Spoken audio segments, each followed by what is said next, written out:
to Pro League here on Monday. We had an ace match in our first match, but already here in the second match of the night, down 0-2 is JIN Air versus KT Rolster. Well, it's all up to Cure here.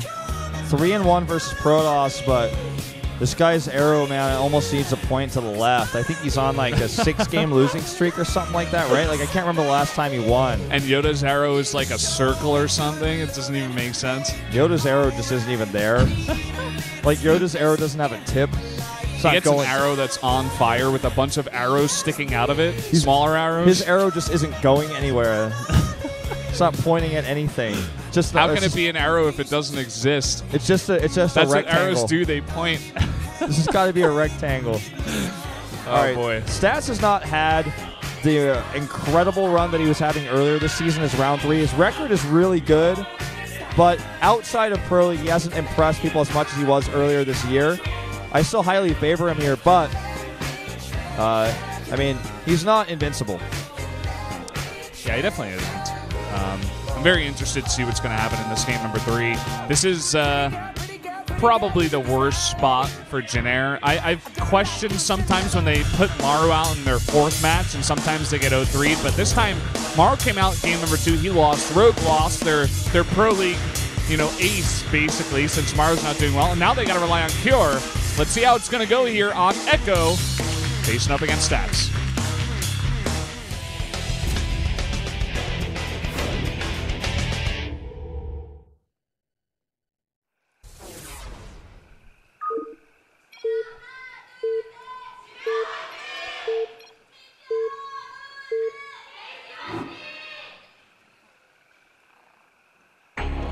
Down here in the bottom right, in the green for the JIN Air Green Wings, it is Cure.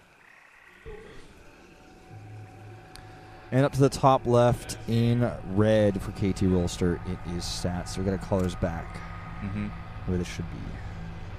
Sometimes, I guess, when Flash comes out for game number 2, since we take so long and we usually have a delay, they kind of sometimes forget about the colors of Pro League. So our next matchup after this is going to be Trap versus Life, if it comes to that. If Cure can survive here. Cure could pull a bunny here and just have this crazy upset match, but we'll see. I have to, I want to go back to what you said, because nobody really talks about this, especially not Koreans, but most people don't talk about the order of the player. Most people focus only on the map. This map's a Terran map, this map's a Protoss map, etc., etc., etc. But if you leave your last 2 players to be 2 of your weaker players, if things go wrong, it leaves you in a very vulnerable, very scary position where you might not even see your 4th game. And that's a scary thing. That's why, you talk about this a lot. I think it's a very valid point. Setting Maru out as the 4th player is oftentimes a big risk, as you don't get to use your full potential. And I feel sending Cure out as a 3rd player and even Trap as the 4th, especially Cure as a 3rd player here, can cause some problems. But who else would they send? The lineup is looking a bit weaker these days. I mean, who else could they have put out today? Symbol? I don't think so. SOS? SOS for sure. A possibility. Where's he? Is he abroad somewhere? Something that I'm not aware of? Because I don't think he's at Hell It's About Time. I don't think so. Pretty sure he's not. He's that's the only event that's going on currently. IA right now. Maybe his performance versus Bunny warranted them to be like, well, you need to take a step back and get some therapy after those Widowmine hits. Yeah, maybe so. That's a pretty good point. That's probably why he doesn't come out today. Trap is not a bad choice. Cure, a bit more questionable, I feel. Especially against a team that you need to win. Like, this is do or die. So is next week for them as well, assuming they win. But this is the first step. You have to win both. So, yeah, kind of an interesting spot here for JIN Air. I do like the idea to put out Rogue and Maru, assuming that they would have done well. As I said before, if you're not playing Maru in your first 3 players, he's your ace player. I think he has to come out in the first 3 just in case. But when both him and Rogue, who are much better players than Kira and Trap nowadays, and have been for a while, you're not in the good spot as JIN Air. I mean, we said it before. They have a lot of points. They're probably going to be okay as long as one of these other teams doesn't come up and win round 4. I think if, KT Rolster wins round 4, I think they may pass JIN Air, and maybe they get ahead. but I think even then, Jin Air would still be in 4th. So I'm not 100% sure there. I'm not the best with these points. Just making assumptions here. Sure. It looks like we're going to see a proxy Stargate on this build, on this map. If KT Rolster doesn't make playoffs, correct me if I'm wrong, is it going to be the only time they didn't? I think it might be. I think it might. I think you're right. Because they got in over CJ at least time. over the last 2 years. Yeah. Yeah, right. I mean, probably made most of them in Brood War as well, but not all necessarily. Whoa. Sending the probe away is always a risk, man. This is triggering Cure. He was scouting before this as well. This is just a very nice scout out of Cure. I think he knows this is pretty common on this map as well. And he scouted the 2 very common locations outside of that top right spot. In the bottom left, usually it's at that 5th base, I guess you can call it, in the bottom left, or over here. And so it is going to be scouted. Yeah, the SCV wasn't moving. You might have seen it anyways, but showing the probe to the SCV causes problems. He could have gone back home one of 2 ways. One would be going the normal way, but you're more likely to run into an SCV that's just going to scout in general your 3rd base timing and stuff like that if you do that. So if you send it this way, it's probably the better option. But if you just leave it there, SCV's not going to see it unless he just runs into it. It's going to cost you some money. So, I mean, it's obviously like a debatable sort of issue, but probably something that Stats thought about just a little bit. Like, I'll send it this way, less likely to see it. But this is a big problem. It may actually cost him this early game because already now there are Widow Mines coming out. Yeah, this is the best situation Cure could have hoped for. Stats even going to commit to 2 Oracles here after being spotted. Let's see if he makes a Viking here off of that starport. That would really shut this down. Let's see if Stats goes into mass Oracle against stimmed Marines and Widow Mines. These bad meta shifts, man. Like he goes into a Colossus drop mass Oracle. I'm like, please. Please don't do this to me, Stats. We voted for you. Cure, I'm not sure if anyone voted for Cure today. I mean, Stats has not been doing his best, but he's slowly coming back. But I'm not 100% sure there. Stats going to be looking for this 3rd base, whereas Cure, he's staying on 2 base and he's powering up, getting 2 extra racks. He's been consistently making Widow Mines as well, going for a bit of bunny play, I suppose. Mass Widow Mine drops here. Yeah. I said earlier maybe you could pull a bunny and take a win. We'll see see if these Jin Air players can be like, wow, look what happened to you, SOS. Let's learn from this. You were asking about the predictions earlier. I did just confirm 100% pick rate for Stats. 6-0. This Widow Mine drop, there's going to be an observer out just in time. There is 1 Phoenix to help deter this. And but this is 4 Widow Mines as well as 2 to follow up. He's going to fly straight over a 3rd base, so we'll see how Stats reacts. Yeah, there's a Nexus Cannon. Going to be tough to justify commitment to this location. Wow, he's really just going to try to chase them. Terrible hits across the board. Yeah, really nice split, though, from Stats. Got to hand that to him. It's going to be a big pull. 2nd drop coming in here towards the natural. Turn on the Oracles and pick up the mine. Yeah, not much you can do here with this many air units. Even going to warp in some Stalkers. He essentially has to go for it now. Yeah, he should probably just try it. Can't lift both mines. He's going to try to boost into the Photon Overcharge instead, Wolf, as is the way of things. Oops. Well, yeah. This gives, I feel like with that huge commitment to 2 drops and 6 mines, the units lost in this game are 150, which were those 3 probes. Literally the only units and Stats have lost to 1,100 resources lost for Cure. And I mean, just to close my thought here, it's just basically, the Oracle opening was pretty weak, but that absolutely turned things around. Yeah. Just to build off of that point, I was saying, like, Stats with this build, he's not going to be able to get too much damage done, but very smartly, and I say this a lot, like, he doesn't try to force the damage. If he's not going to get that damage and he knows that Cure is 100% prepared, you just send your Oracles back. They're going to be great for defense. You can use them later on to spot the army. We say this time and time and again, especially as the players have gotten better over here in Korea and abroad. The Oracles have a ton of utility just outside of only doing SCV damage. Yeah. As soon as you identify this, look, straight up you say something and it's just proven right afterwards. Gonna need some good force fields here. Ooh, gonna lose his Colossus immediately. And you know what? With those Widow Mines there, he can't make up for it. An excellent trade here for Cure. If those Widow Mines weren't there, he would have lost probably everything, and it wouldn't have been worth it. But with the Widow Mines there, everything changes. He took one extra step with his entire army. I think if he just straight up attacked there from the get-go and pulled back his Colossus right away, would have worked out better. But he's going to try to fight this now. Yep, he pulls back those Oracles. Good control here. Bringing that Observer in here. We're seeing this forward turret play out of almost every Terran in Korea now. It's a new thing. We're seeing TY do it mostly. It was the first player to consistently do that. Flash did it a few times. Trying to think of the other Terran that did it. I guess Dream might have done it once or twice, but it's now like a thing. It's almost like an Observer contain. You're always kind of preventing those Observers from getting out there and scouting your pushes. It's a very simple investment to make. Stops those turrets. Stop those Observers. And when you have a turret next to your army like this, you know whether you're being watched or not. You don't have to like zoom in with your mouse wheel and try to see the Observer. Yeah. Saves you scans as well. We got a massive drop heading towards the natural. And those turrets are zoning out the Observers. Here we go. Going to drop straight onto this army. This is only half the Protoss army. It's almost a pure Marauder composition. He's got 2 Widow Mines in the area as well that he could be using for extra zoning. He does move those over. Looks like he's actually just going to use them to come over here and now get these probes. Oh, that one Widow Mine hit the front of the Protoss, the rest of the Protoss army as well. Yeah. So many probe kills here, 16. Way too much damage. And now the third base is exposed as well. And Stats is starting to take a ton of damage. Oh, he's just trading straight up. 22 probes go down. He's not even moving out with this army. He will eventually do it now, but again, getting a bunch of damage there at the third base as well.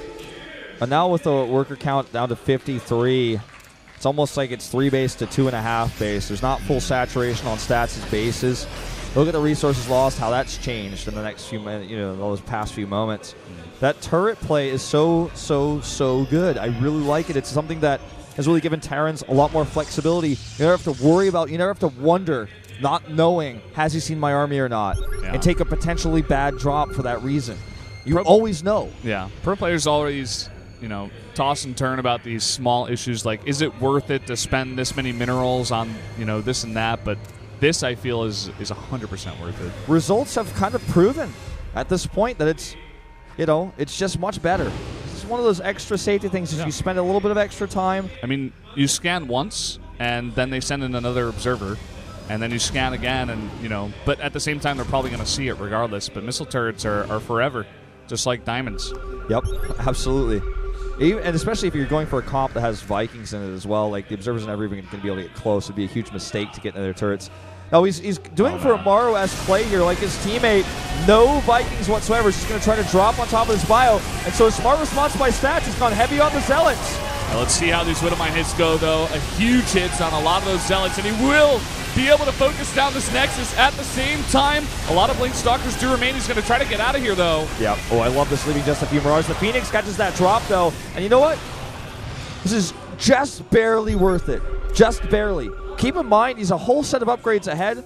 And in just a moment, that's going to be closed. But like a few seconds after that, it's going to be kind of back to the same because 2-2 is almost finished for Cure. But he really committed, and Stats has built the right composition. He's gone almost pure Zealot, since his Stalker got up to like 8. And, he's added a few Stalkers and he was out to 14, but he's added so many Zealots, he's positioned them on top of his Colossi. And so with the Zealots on top of the Colossi, those Marauder drops really struggle to be cost efficient. He killed a lot of the Zealots at the end of all things because the Marauders hit a lot of them, and also the Widow Mine shots were good. But Stats built a good composition. He's hanging on. He's in a bad shape here. He's in rough shape, but he can absolutely come back. Now we'll see what he can do here. That semi-counterattack across the map didn't do much at all. Just cleared up some of those turrets. So maybe from here on out, he should be able to get a better scout on where the army of Cure is and doesn't get surprised with a giant Doom drop once again. But Cure preparing for it. Scan going to come down. Sees a big chunk of that army. Stats' army slowly getting bigger and bigger. Yeah. Okay, just constant reveals here. The turrets are gone. It turns out they're not actually forever. Well, they're forever until you give up that ground by sniping a Nexus with your entire army. Sure. I think the point still stands. I'd hope so. I mean, compared to a scan's length, that was basically infinity. All right, he's going to try to do a 4 Marauder drop on top of this on top of this Colossus army. Good control here, and with no Vikings, it turns out Colossi are pretty good. This actually is just a total shrekkening of this army. Here's attempting to stay into this one. That Widowmine drop did not come down. Tries to focus down another Colossus, loses a bunch of units, and now he's got Storm here. Widowmine's not the best hits there, and now he can just clean him up once he gets an Observer out there. He should be able to, yeah. He needs an Observer over here. He's actually got no Observers on the map, but using the detection of that Oracle. Again, you know, your point about the extra utility on the Oracles just continues to be true. Oh, stop, scouted your army. Yeah. I was going to point out earlier, he only had one Observer, you know? But just using the Oracles instead. I mean, Colossi do so well when there's no Vikings, and you have this many Zealots on top of the Colossi to protect them against these Marauder drops. Instead of Marauders in that drop, it was actually Widowmines, which then were focused down by large amounts of Stalkers, constantly tagging this army, constantly having vision of it. And even, you know, those turrets we had earlier, Oracles can outrange those with the Revelation, so just keeps hitting these. There's 2 Oracles from the early game, so much value. There's both still alive. Yeah. And imagine if he had just thrown them away on getting, like, maybe even 4 SCVs each. I don't think it would have been worth it compared to the amount of value they're getting now. We do have a 4th base up here for Cure. It's kind of a scary spot for Stats, but I mean, Stats, he's got a bunch of great tech out here. He still has, I think, like 3 or 4 Colossi up. He's got 8 Templar with Storm now. Cure is going to try to overwhelm Stats with 2 quad drops. Like, actually even more than 5 of those. He's got, this one's got 6. Does get spotted by this Observer. The second set of drops is, I think, 5 medevacs, or maybe even 6 again to the top right. Is really going to tax the multitasking here of Stats. Making a Planetary as his 4th base. Stats still lacking a 4th base. And, you know, those medevacs behind the middle line, a lot of them have so much energy they could be killed by EMP, or excuse me, by feedback. He has no way of EMPing his own medevacs this time. All right, this base is spotted. A lot of scans going down, but Cure decides not to commit to an engagement. He knows there's no 4th base. No, he's just zoning him out right now. He's getting his upgrades here. He's going to have 3-3 very, very soon. He's already got the +3 attack. He's getting out his Ghosts as well. 4 of them out already. 2 more on the way. Oh, this is a good engagement here. Well, he decides not to commit, but he could have actually used the fact that these Zealots are going to get trapped on this ramp to engage for a while. Maybe he's trying to bait out the right side army of the Protoss, but he's got to be careful. That's a lot of Bling Stalkers that can jump on top of that Terran army. This Protoss army needs to be efficient because, you know, he doesn't have a bank yet. He doesn't have a 4th base, but if he's efficient, it'll work out. He's starting that 4th now. Here comes another attack. This time the units are out of position, so instead of baiting to the right side attack, like you mentioned, he's going to the left, but the Storms are amazing. Incredible Storms hold that 3rd base. Everyone's had a game like this. Everyone's had this game on the ladder where you're so ahead in the early game, you're massively ahead, while you're playing against someone who's just clearly you feel like they're better than you, and they just will not die. And no matter how ahead you were, somehow they find their way back into this game. We're watching this happen right here, right now. Cure is about to hit 3-3 versus the currently +2 plus armor +1 attack, and +1 for Vikings that he's only just now making. I feel like because he realizes that, okay, he's realizing I'm not making any Vikings, so he can just switch to Colossi, which was happening there for a while. We're going to be seeing, most likely, Valdez nukes and late-game TVP. I hope so, man. It's always a great treat to see. He's at least going to make a very heavy number of Ghosts here. I think there's already 11 with 3 more on the way. It's actually 13 with 3 more. It's going to be 16. Whoa. Some good feedbacks here, but he needs Storms as well. That EMP, it's all but 2 Templar. The remaining 2 Templar at the back of the army. He needs to get those in there. There they are. Finally getting them in there, but more EMPs coming down here. The Vikings is targeting down what's left of the Colossi. More Storms coming down. But very bad ones, very weak ones. No more High Templar, no more energy here. Warping in a bunch of Zealots. The Terran army has 3-3. He's starting to work on that Nexus. A ton of Observers here flying in on this army. But he needs more Zealots. Where are the Storms? There they go, finally. Yeah, finally, and not the best position here for Cure to fight in. He's still just got so much stuff, though. And I think the Storms are slowly running out. He's looking for that big EMP. He catches a lot of those High Templar. That was a really bad engagement by Stats. Really poor control on his Templar. Trying to go for feedbacks on medevacs when he need to be dropping Storms. And that's going to cost him this game. He's now on 3 base to 4 again. Reinforces are rallying across the map. He's got nothing.